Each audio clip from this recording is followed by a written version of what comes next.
Boa noite, telespectadores da BPTV Noite. Eu sou Cristina Santos e apresento as principais notícias desta sexta-feira, 21 de novembro de 2025. A COP30 encerra hoje em Belém sob forte pressão de ONGs. O principal impasse é a falta de consenso sobre a transição para longe dos combustíveis fósseis. Países europeus e a Colômbia pedem um roteiro claro, enquanto nações árabes resistem a compromissos ambiciosos. A conferência teve recorde de participação indígena e, paradoxalmente, de lobistas da indústria fóssil. As negociações foram retomadas após um incidente e o pacote de Belém deve ser divulgado hoje, em meio a temores de um colapso de Belém sem um consenso. Nesta sexta-feira, data prevista para o encerramento das negociações na COP30 em Belém, a Zona Azul, a área sob controle da ONU, se transformou em um enorme palco para mobilização política e simbólica. Entre as reivindicações, a eliminação gradual dos combustíveis fósseis, manter as florestas conservadas, financiar o futuro e respeitar os direitos dos indígenas e os direitos humanos.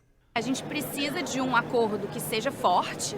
No momento, a linguagem que a gente tem não é o suficiente, mas a gente também precisa de implementação. Não basta só termos textos bonitos e escutarmos palavras bonitas. A gente precisa de implementação, que os países de fato adotem essas medidas de mitigação, de adaptação climática.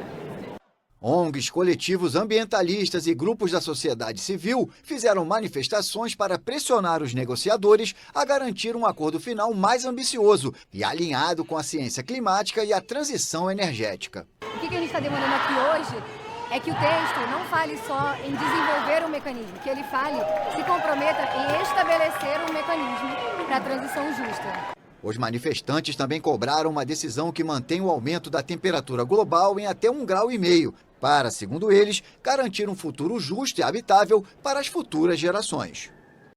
Em São Paulo, novas revelações sobre o falso sequestro no Rodoanel. Denner Laurito dos Santos, de 52 anos, que confessou forjar o próprio sequestro e ameaça de bomba, era um ex-policial militar, expulso da corporação em 2006 por atos desonrosos. O incidente bloqueou o Rodoanel por 5 horas, causando 40 quilômetros de congestionamento. Denner alegou querer chamar a atenção para a segurança dos caminhoneiros. Ele foi indiciado por falsa comunicação de crime e as investigações continuam. Que bloqueou o Rodoanel Mário Covas na Grande São Paulo por 5 horas no dia 12 de novembro e depois confessou ter forjado um sequestro com ameaça de bomba é o ex-policial militar de São Paulo. Novos detalhes vieram à tona, incluindo punições que ele levou quando era da corporação. Denner Laurito dos Santos, de 52 anos, afirmou ter sido sequestrado por criminosos no Rodoanel Mário Covas, na altura do quilômetro 44, em Itapecerica da Serra, na Grande São Paulo. Ele disse que os bandidos tentaram roubar a carreta e pediram para que ele atravessasse o veículo na pista. O anel viário ficou interditado por 5 horas até a chegada do GAT e a retirada do motorista e do caminhão. Denner Laurito foi indiciado por falsa comunicação de crime. O caminhoneiro foi soldado do 22º Batalhão de Polícia Militar Metropolitano no Jardim Marajoara, zona sul da capital paulista. Segundo informação publicada no Diário Oficial do Estado, do dia 3 de março de 2006, Denner foi punido pela prática de atos desonrosos e por transgressão disciplinar de natureza grave, conforme o regulamento disciplinar da Polícia Militar. Em nota, a Secretaria de Segurança Pública de São Paulo apenas confirmou a exoneração, sem informar o que motivou a expulsão do ex-PM. Até o momento, as autoridades também não informaram qual teria sido a intenção do motorista ao simular o crime no Rodoanel. No cenário internacional, o presidente Lula convidou Donald Trump, presidente eleito do ZUA, para visitar o Brasil. O convite segue a remoção de tarifas de 40% sobre produtos agrícolas brasileiros, como café e carne bovina, anunciada por Trump. Lula celebrou a decisão como uma vitória do diálogo, mas ponderou que não é tudo que o Brasil precisa. A medida é fruto de negociações e telefonemas recentes entre os dois líderes.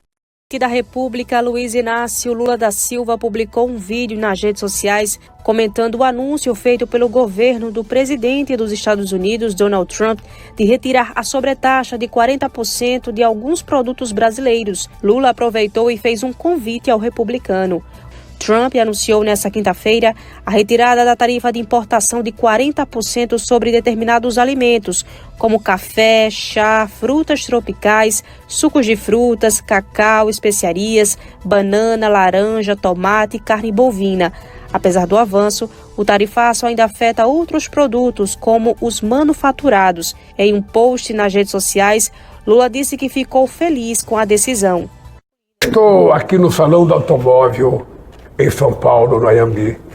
Estou indo para o aeroporto de Guarulhos, que eu vou embarcar com a Haddad para a África do Sul para participar do G20. E estou me despedindo do meu vice-presidente Geraldo Alckmin. E o que é importante é que os dois são meus negociadores com o governo americano para discutir o comércio entre Brasil e Estados Unidos.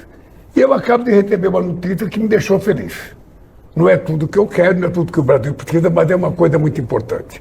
Depois de um telefonema de meia hora com o presidente Trump, depois do encontro na Malásia, o presidente Trump acaba de anunciar de que vai começar a reduzir vários produtos brasileiros que foram taxados em 40%. Isso é um sinal muito importante para a relação civilizada que tem que ter Brasil e Estados Unidos. Durante o vídeo, o petista afirmou que Trump está convidado a vir ao Brasil e que espera um convite do norte-americano para ir à Casa Branca. Vamos estar preparados, porque ele está convidado para vir no Brasil quando ele quiser, e eu espero ser convidado para ir a Washington para a gente poder zerar qualquer celeuma comercial, política entre Brasil e Estados Unidos. Ao final do vídeo, Lula afirmou que só vai agradecer totalmente quando tudo tiver acordado entre Brasil e Estados Unidos. Eu só queria dizer ao presidente Trump o seguinte: eu vou lhe agradecer só parcialmente, porque eu vou agradecer totalmente quando tudo tiver acordado entre nós. Agora eu queria dizer uma coisa, presidente. Se em apenas 2 conversas nós já chegamos ao que chegamos hoje, acho que com 3 ou 4 conversas, nós iremos fazer com que Brasil e Estados Unidos vivam em harmonia, politicamente e comercialmente. Obrigado pela decisão. Na política nacional, a defesa do ex-presidente Jair Bolsonaro pediu que ele cumpra sua pena de 27 anos em regime domiciliar. Bolsonaro foi condenado pelo STF por crimes relacionados à tentativa de golpe de Estado. Advogados citam saúde e idade avançada, mas o Ministério Público já se opôs, argumentando a gravidade dos crimes. O pedido será analisado nos próximos dias, enquanto o ex-presidente segue detido em Brasília. A defesa de Jair Bolsonaro, que cumpre prisão domiciliar, pediu nesta sexta-feira ao Supremo Tribunal Federal que o ex-presidente possa permanecer em casa para cumprir sua sentença de 27 anos de prisão, por razões de saúde, segundo um documento obtido pela agência France Presse. Na solicitação, a defesa afirma que a alteração da prisão domiciliar do ex-presidente, de 70 anos, terá graves consequências e representa risco à sua vida. A defesa pretende, no entanto, apresentar novos recursos para apelar da sentença de prisão contra Bolsonaro. O deputado federal Nicolas Ferreira, do PL, visitou Bolsonaro nesta sexta-feira. Alguém quer ver o Bolsonaro morto. Essa é a realidade. Porque quais crimes que ele cometeu? Conversamos, ele está com a mente forte, o corpo dele fisicamente, né, passa obviamente por dificuldades, principalmente por causa da facada. Ninguém sabe o que vai acontecer, né? Ele pode ir para a cadeia amanhã, ele pode ir para a cadeia e depois morrer. Ninguém sabe o que vai acontecer. Em setembro, a primeira turma do Supremo Tribunal Federal considerou Bolsonaro culpado de ter agido para impedir a posse de Lula.